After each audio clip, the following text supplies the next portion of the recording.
सभिनी खां पहिरियां पंहिंजे हिन सेशन जी इब्तिदा असां डॉक्टर फ़हमीदा हुसैन साहिब सां कंदासीं, उन्हनि सां ई गुफ़्तगू जो आगाज़ कंदासीं। ऐं संदनि साम्हूं इहो सवाल रखंदुसि त शेख हया साहब जी तरफ़ां जेको इहो शाह साईं जो रिसालो तर्जुमो कयो वियो, हिकिड़ो नओं तजुर्बो हुयो, छाकाणि त मंज़ूम जेको आहे सो तर्जुमो थियो। इन मंज़ूम तर्जुमे जे तजुर्बे खे तव्हां कीअं था ॾिसो? महिरबानी।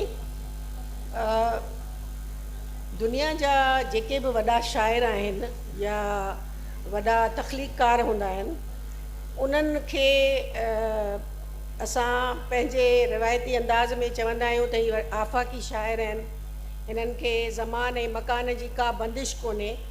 पर हुननि खे ॿोलियुनि में कंहिं अहिड़ी ॿोलीअ में जेकॾहिं हू लिखनि था या कलाम चवनि था त उन ॿोलीअ खे ज़रूरी न आहे त सॼी दुनिया सुञाणंदी हुजे या उहा ॿोली सभिनी खे ईंदी हुजे। इन करे उहे सकाफ़ती सतह ते महदूद थी वेंदा आहिनि। शाह लतीफ़ जे लाइ असां सभई ॼाणूं था त हू तमामु वॾो अज़ीम शाइर हो ऐं असां सभिनी जी जहिड़ी कर सिंध जी सुञाणप आहे। पर असां इहा दावा कंदे इहो विसारे था छॾियूं त जेसिताईं हुनखे सुठो मुतर्जुम न मिलियो आहे तेसिताईं हू वधीक वसी जेका ऑडियंस आहे उन्हनि ताईं पहुची नथो सघे। हाणे उन सूरत में जेकॾहिं असां ॾिसूं था त रूमीअ खे ॾिसो तव्हां, सॼी दुनिया सुञाणे थी। हाफ़िज़ खे ॾिसो, ॿिया जेके फ़ारसीअ जा या ख़ुदि टैगोर बरे सग़ीर में जेकॾहिं हुनजो तर्जुमो न थिए हा त हुनखे नोबल प्राइज़ न मिले हा। त छा असांजा शाइर उन खां घटि आहिनि? न, उन्हनि खे सुठा मुतर्जुम न मिलिया। ऐं मुंहिंजो पंहिंजो रायो इहो आहे त जेका टारगेट लैंग्वेज हूंदी आहे जंहिंमें तर्जुमो करिणो आहे, उसूलन उन ॿोलीअ जो ॻाल्हाईंदड़ तर्जुमो करे। पर असांजे सिंधी समाज में, सिंधी अदब में इहा हिकिड़ी खोट रही आहे त असां पंहिंजनि शाइरनि खे, शेख हयाज़ हुजे, शाह लतीफ़ हुजे या को बि ॿियो वॾो शाइर हुजे, उनखे तर्जुमो करण लाइ मुख़्तलिफ़ ॿोलियुनि में, अंग्रेज़ीअ में या उर्दूअ में असीं पाण कंदा आहियूं। सिंधी ॻाल्हाईंदड़ माण्हू कंदो आहे, पर उर्दू ॻाल्हाईंदड़ माण्हू जेकॾहिं करे उर्दूअ में, अंग्रेज़ी ॻाल्हाईंदड़ अंग्रेज़ी में करे त आउं सम्झां थी त उहो वधीक बहितर तर्जुमो हूंदो। छाकाणि जो हू उन ॿोली, हिकिड़ो माण्हू ॿ ॿोलियूं ॼाणी सघे थो ऐं तमामु सुठी तरह ॼाणे सघे थो, पर वरी बि को न को फ़र्क़ु हूंदो आहे। टारगेट लैंग्वेज जेका हूंदी आहे उन जूं सकाफ़ती घुरिजूं बि हूंदियूं आहिनि। केतिरा पहाका, चवणियूं ऐं इस्तलाह अहिड़ा हूंदा आहिनि जेके ॿी ॿोलीअ में वञी उन जी माना मुख़्तलिफ़ थी वेंदी आहे। त इन पस मंज़र में जॾहिं शेख हयाज़ जो तर्जुमो अचे थो त शेख हयाज़ जे अॻियां बुनियादी ॻाल्हि इहा हुई त उहो तर्जुमो क़ाबिले क़बूल हुजे उर्दू दान तबक़नि में। बिल्कुलु। असां ॾिसूं था त शाह लतीफ़ जी शाइरी छंद जे बुनियाद ते आहे ऐं शेख हयाज़ जो तर्जुमो जेको आहे सो इल्म उरूज़ जे बुनियाद ते आहे। पहिरियों जेको एतिराज़ थियो हो सो इहो थियो हो त इहो मिज़ाज सिंधी ॿोलीअ जो कोन्हे ऐं शेख हयाज़ जेको शाह जो तर्जुमो कयो आहे उहो उन जे असलोके मिज़ाज खां मुख़्तलिफ़ आहे।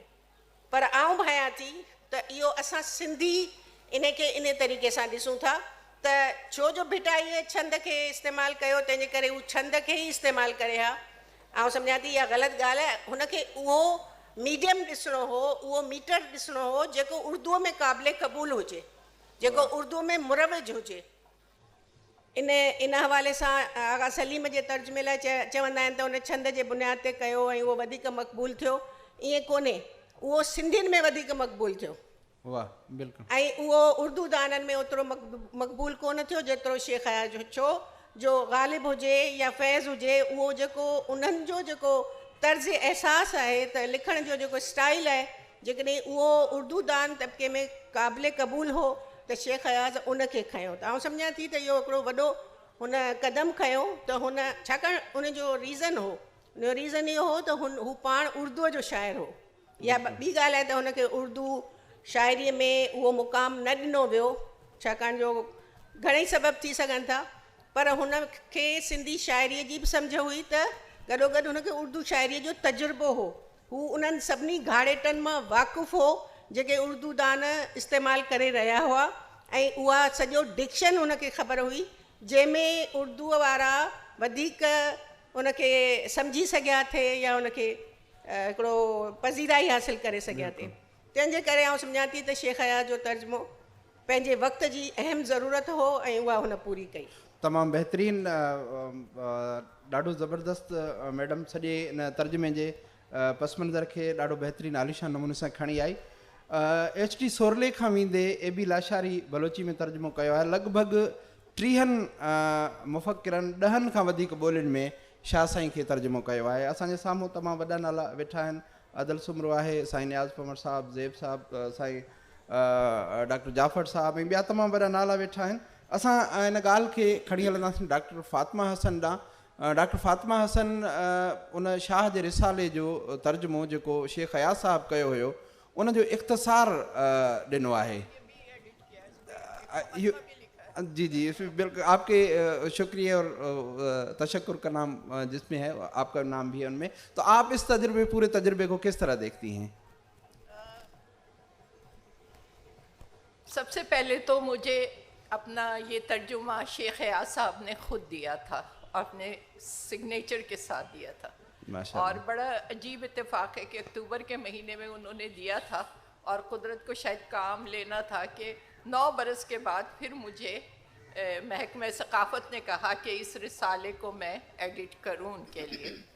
तो मैंने फिर उसको दोबारा पढ़ा और जितना मैं पढ़ती गई मैं शेख हयात की अज़मत के कायल होती चली गई। 2 वजूहात थी। एक तो ये कि जो तर्जुमा उन्होंने किया है वो डूब कर किया है, वो एक शायर का किया हुआ तर्जुमा है और उसका वो मज़े लेकर कर रहे थे। इसका वो एतराफ़ भी करते हैं, मैं बताऊंगी कैसे करते। दूसरे ये कि जो इसमें उन्होंने मुक़दमा लिखा है वो इतना बारीक भी और इतना बामुताला मुक़दमा है कि अगर मैं हमेशा कहती हूँ कि इसको एक अलग से किताबी शक्ल में भी, छोटी सी किताब की शक्ल में, जैसे मुक़दमा हाल ही का मुक़दमा शेर व शायरी है, वो भी मुक़दमा था लेकिन उसको अब किताब के तौर पे, निसाब के तौर पे। तो अगर शाह अब्दुल लतीफ़ भटाई को समझना है तो शेख हयात के उस मुक़दमे से बेहतर कोई डॉक्यूमेंट नहीं है, क्योंकि उन्होंने कोई सुर, कोई दास्तान, कोई छंद, कोई संगीत विद्या है कि छंद विद्या है कि उरूज़, अरबी उरूज़ है, वो उन सब के साथ बहस की है और उनकी मिसालें पेश की हैं। और जो कुछ उन्होंने किया, सबसे बड़ी बात यह है कि उन्होंने दानिस्ता किया है। वो खुद एतराफ़ करते हैं कि मैंने इसमें संगीत विद्या, छंद विद्या और मैंने कहीं कहीं अरबी के मोटे मोटे उसूल अरबी और फ़ारसी के शान इस्तेमाल किए हैं, उनको मैंने भी इस्तेमाल किया, लेकिन मैंने अरबी और फ़ारसी अल्फाज और तराकीब से इज्तनाब किया है।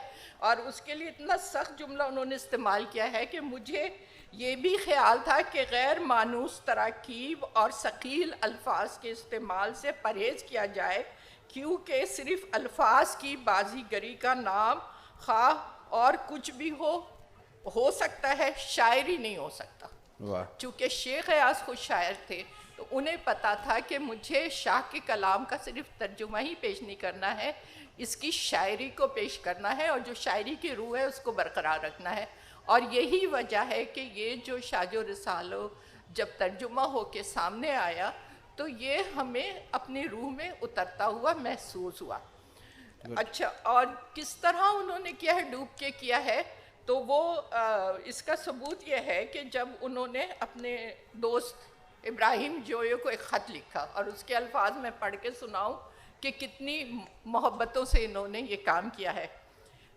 वो लिखते हैं ख़त में कि मैंने अभी अभी सुर एमन कल्याण की 5वीं दास्तान की आखिरी वाई तर्जुमा किया है। रात के 3 बजे हैं, सितारे ओझल होने लगे हैं और कायनात के नैन खुमार ज़दा हैं। बिटाई की वाई का ये मिसरा रूह में रक़्क़त पैदा कर रहा है।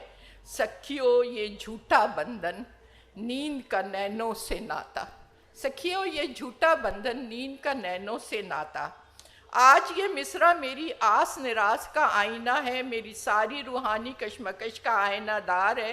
گویا یہ مصرع ایک جھولا ہے جس میں میرا دل جھول رہا ہے۔